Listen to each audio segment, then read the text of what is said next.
Let's get it. Ladies and gentlemen, welcome to the Bullpen.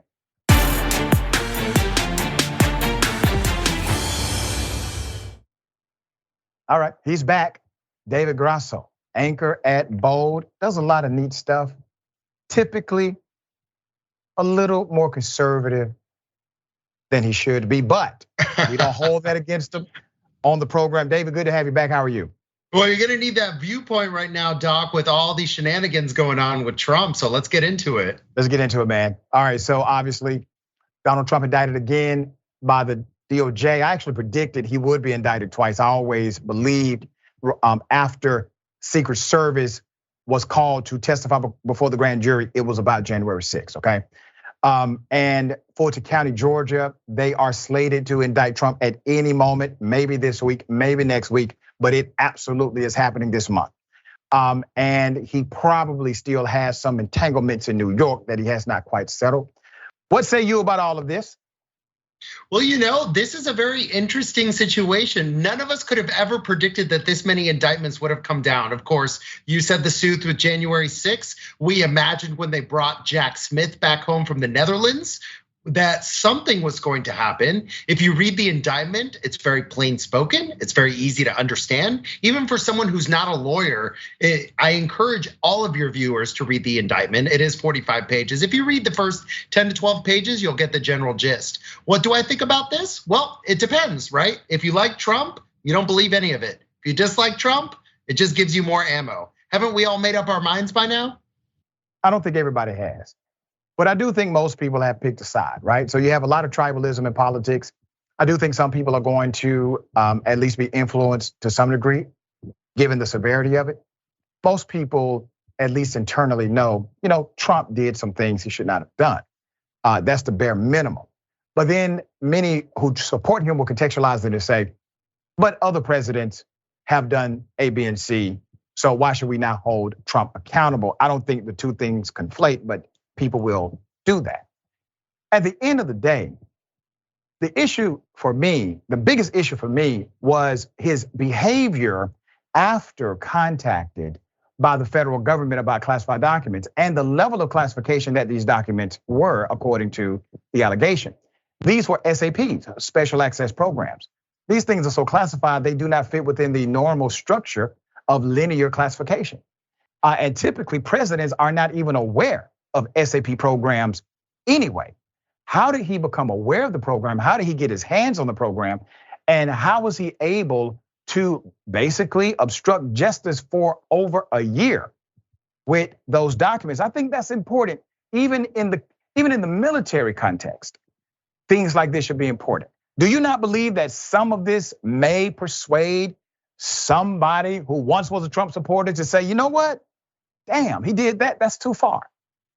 I think it depends, because ultimately when someone is a dyed-in-the-wool Republican, they're going to eventually support the nominee. And right now the opinion polls as they stand all suggest that Donald Trump will be the nominee. In fact, the governor of Florida, my home state, is not anywhere close to Donald Trump.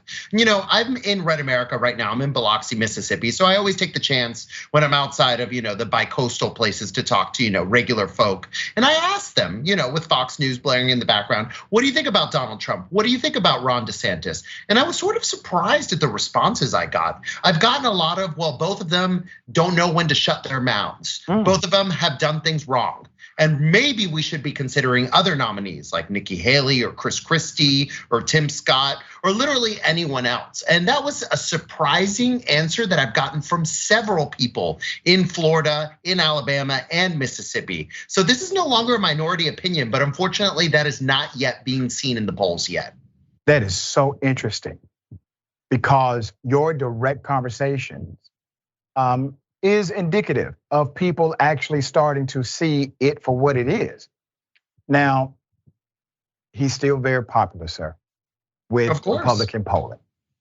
At the end of the day, he's not going to get let me put it this way. I don't think he secures the nomination by way of actual victory. And let me explain what I mean by that. Just like in the Democratic primary, the Republican primary, you have a goal. You have a particular set requirement of delegates. You got to win. If you don't get it, but you're the leader going into the convention, it'll broker in your direction. But you can do a brokered convention away from the person who did not get all of the prerequisite delegates required to totally secure the nomination before the national committee. That is likely to be the scenario with Donald Trump, I believe. I do not think he goes over the threshold. And then you will go into a brokered convention. Now, typically a brokered convention is just a formality because the person with the most delegates, they're going to give it to the guy. I think in this case with Trump, it may be different. So if that scenario presents itself and Donald Trump goes into the Republican National Committee, if he makes it that far, he does not have enough to secure based on the threshold requirement, but he has the lead and they have to broker the rest of them. Do you think they broker it away from him or toward him? My understanding of the Republican Party is that it's a lot more democratic, funny enough, no pun intended, than the way the nominee is done in the Democratic Party. Okay. As we learned in 2008, I was sitting in a class, I went to the Harvard Kennedy School, and one of the foreign students asked what a superdelegate was. And our professor came out and said, I'm a superdelegate. What question do you have? And just everyone froze. According to my understanding of Republican primary politics, there are no superdelegates. They don't have super. That's correct. There's no superdelegates. Yeah. Right. Not so anymore. That's something that's kind of endemic to the Democratic Party. I think what you're saying may be correct. I think what's more likely is we need to look at the history of Eugene Debs. Eugene Debs was the socialist candidate in 1920 that ran from prison. And that's right now something that may be in the cards, which, as always, Trump said, are you not entertained? I think we're looking at a whole lot of entertainment. We've never seen someone running on a major party ticket from jail. And of course, Trump, like any other American, deserves his day in court, no matter who he is. And we have yet to see what happens. Yeah, and I think the candidate you're referring to got like just shy of 1 million votes. It actually got a lot of votes and was in prison, which sets the precedent that it can happen, unfortunately. All right. Would you vote for Trump if he's a nominee? I think it depends. I'm not really a Trump person. I never came out as a never Trumper. Okay. Back in the day, I was more of a Jeb Bush person, moderate Republican, something that used to be called Rockefeller Republican. As we've seen, as the party has moved further and further to the right, you don't hear a lot of those terms anymore. So I was never really a Trump supporter. But I think it really depends on who is on the Democratic ticket. And I think that's an indispensable part of this conversation. At the same time, you're reading the headlines about what's happening to Trump. You're reading about Gavin Newsom preparing himself for a run. Because as we all know, our president is way up there in age. And the base, of course, is very young on the left. And we'd all like to see, regardless of your partisan politics, younger, more mainstream candidates who are not. Biden isn't even a boomer. He's a silent generation. He's older than my grandparents. So but Biden got elected because Trump was just that horrible. You got to understand the context of why Democrats were excited to vote. There was no Democrat exciting Democrats. The only person that excited Democrats in a legitimate way was the idea of getting rid of Donald Trump because of how disastrous he was. And he brings that back to the table this time. I just think you all have a big problem in redefining the party. I no longer believe you all have a party.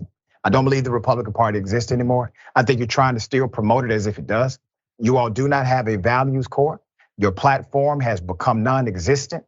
No one is willing to say what they stand for because they are afraid Trump would say something different in the future. So everybody runs on this these basic principles against other people. So they run against Black Lives Matter. They run against the LGBTQ community. They run against those who are socially left rather than running on actual articulated policies. Do you see it differently, sir?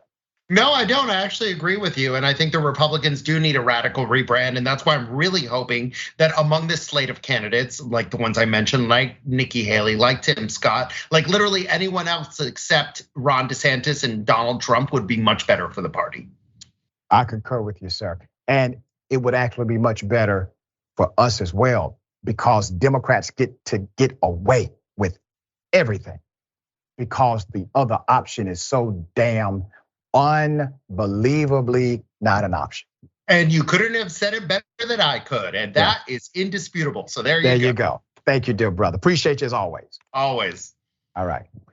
Remember, take care of yourself, take care of each other, Take care of the planet. Remember, the truth is always indisputable.